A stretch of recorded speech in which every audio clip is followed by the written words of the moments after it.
शेतकऱ्यांच्या उन्नतीसाठी नव तंत्रज्ञान आणि संशोधनाचा उपयोग आवश्यक आहे, असं मुख्यमंत्री देवेंद्र फडणवीस यांनी म्हटलंय।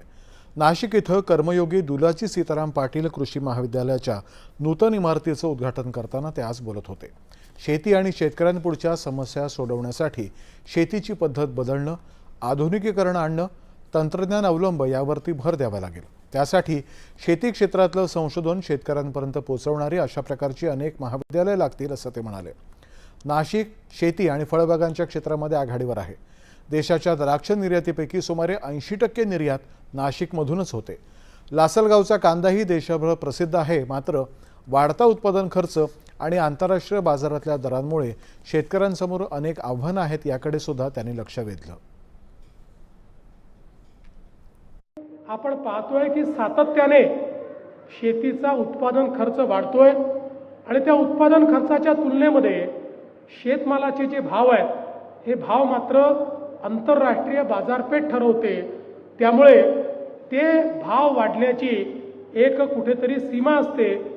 आज आपण पाहतोय की मोठ्या प्रमाणात शेतीच्या क्षेत्रामध्ये आपण वेगवेगळ्या पद्धतीने परिवर्तन करण्याचा प्रयत्न करतो।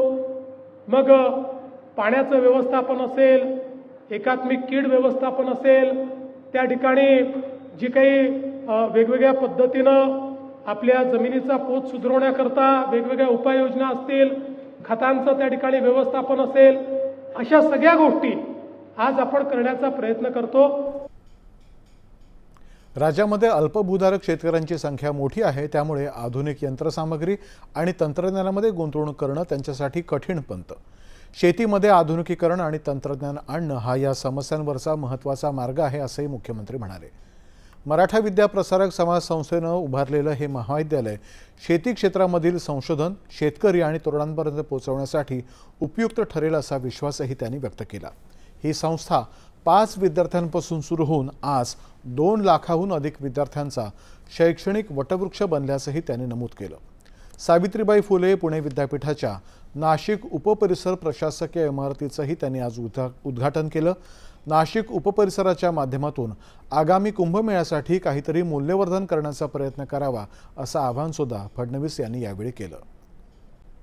मुख्यमंत्र्यांच्या हस्ते आज नाशिकमध्ये सिंहस्थ महाकुंभ भक्ती संगमचं उद्घाटन झालं।